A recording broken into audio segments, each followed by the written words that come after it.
За ингэ та бүхэнтэйгээ уулзж байгаадаа маш их баяртай байна. За өнөөдөр болохоор бид хоёр та бүхэнд Instagram дээр ирсэн асуултуудад хариулахаар шийдлээ. Тэгээд daily study дээр маань маш их асуултууд ирсэн. Тэгээд ихэнх нь болохоор давтагдсан асуултууд бас ирсэн болохоор за одоо бүгдэнд нь хариулъя. За ингэ эхний асуултанд оръё. За эхний асуулт нь болохоор мэдээж хэрэг солонгослыг хэрхэн хурдан сурах вэ гэдэг асуулт байна. Унших, бичих, сонсох гэдэг маш их чадварууд мэдээж хэрэгтэй байна. Яаж гол нь хурдан хугацаанд энэ хүч чадваруудаа сайжруулах вэ? Гэтэ ямар ч хэлээс орсон ер нь бол бүр амар хурдан сурна гэсэн юм бол байхгүй шүү дээ.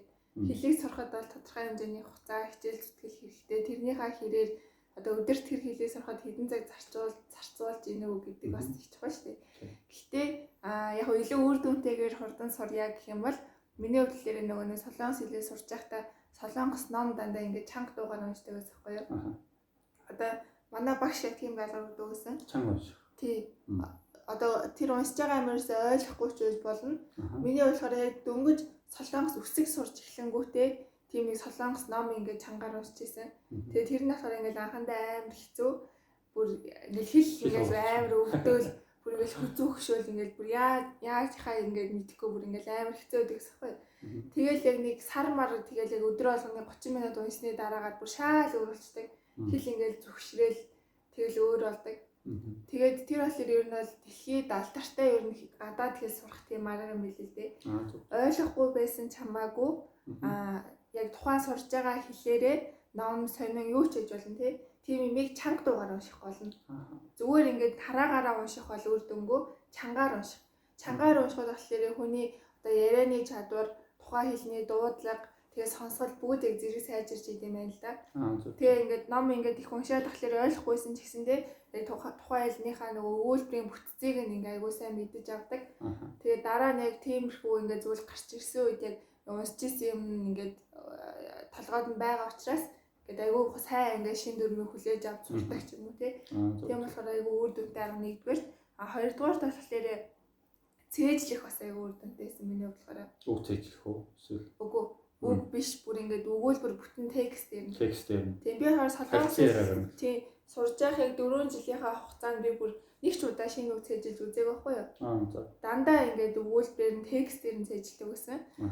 Тэр нь болохоор айгуу үр дүнтэй. Тэгээд бараг миний 4 жилийн хугацаанд цээжилсэн номнууд бараг 10 ном бол бараг болох байхаа 10 ном бол.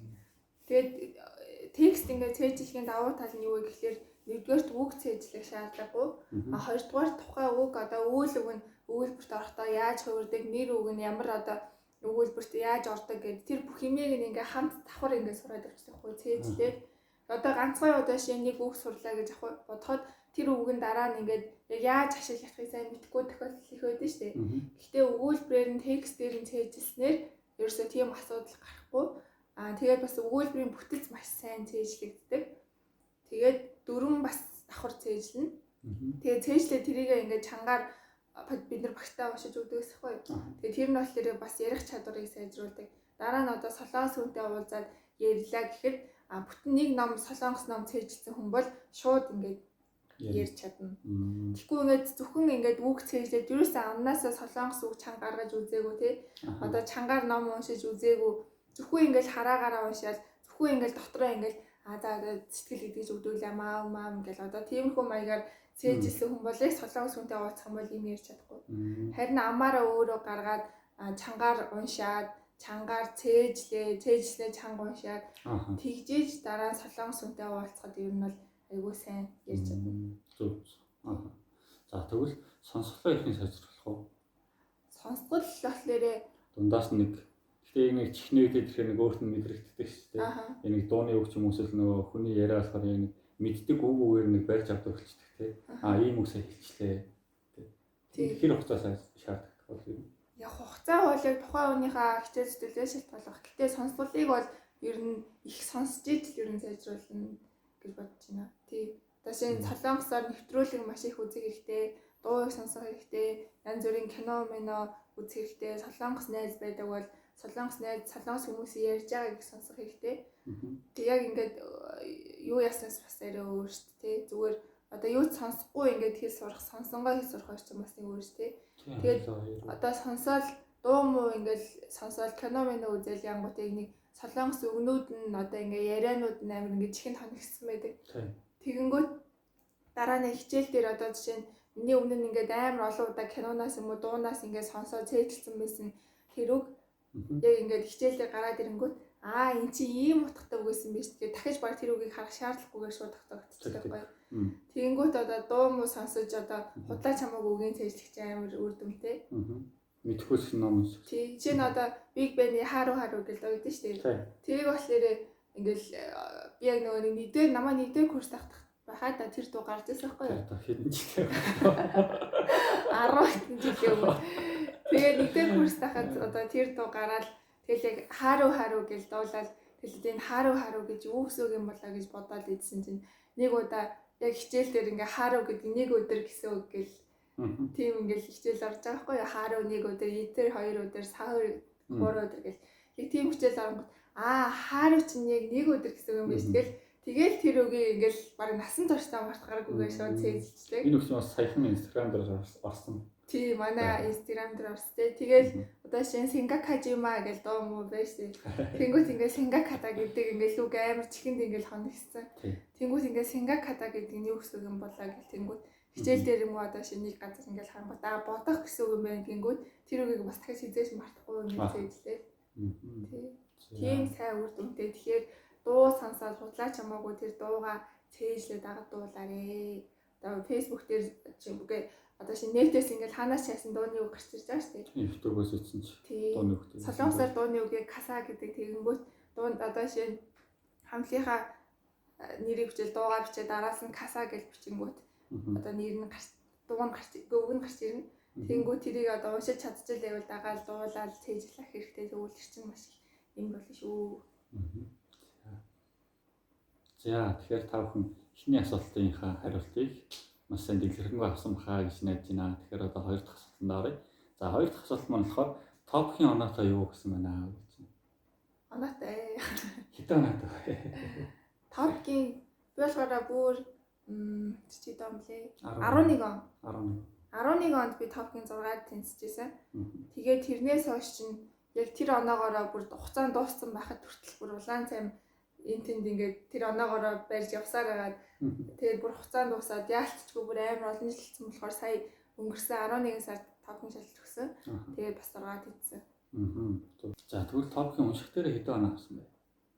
Унших дээр 100 авсан. Унших дээр 100? 100? 100. За тэгвэл унших дээр унших шинээр асуусан. Бичих дээр хэдэн оноо авсан бэ? 98 авсан. За өөр асуулт авах. Топхийн тухай өөр асуулт асуухаа болчих. Эднийг алхасаад. За дараагийн асуулт нь болохоор солонгос хэл сурсны давуу талууд юу байдаг вэ гэж маш их хүмүүс асуусан байна. За ажиллах, сурах эсвэл яг ямар давуу талтай?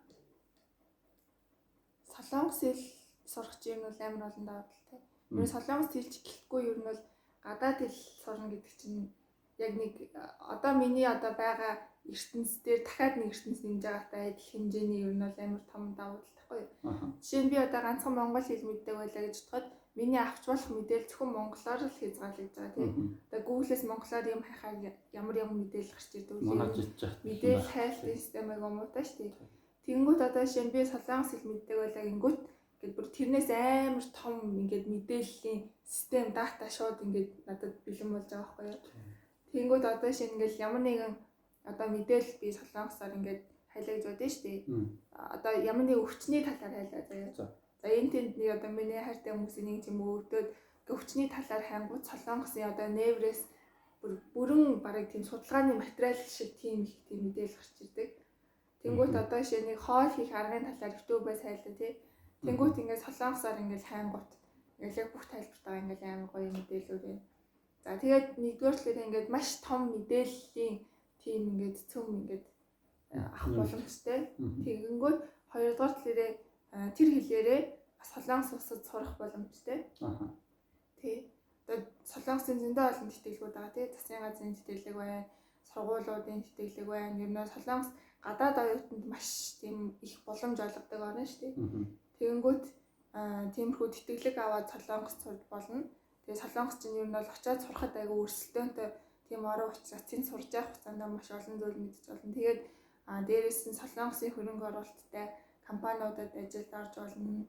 За тэгэл ер нь бол Солонгос хэлээрээ одоо аяллаа хөтлөж хийх, тэгэл Солонгосоос одоо янз бүрийн эд бараа оруулж ирж Монголдо зарах гэдэг юм. Тэ одоо Солонгос хүн хэлтэй хүний хийж болох маш олон зүйлсүүд байгаа. Одоо ном орчуулах, янз бүрийн материалууд орчуулах, сургалт зохион байгуулах гэдэг юм уу. Ер нь Солонгос хэл сурснаар миний хувьд бол бүр маш олон давуу талтай байна. За хамгийн сүүлийн асуулт. Хамгийн сүүлийн асуултаар онлайн сургалт юм уу эсвэл танхимын сургалт явуулдаг уу гэж маш их асуусан. Тэгээ одоогоор болохоор танхимын сургалт бол явуулаагүй байгаа.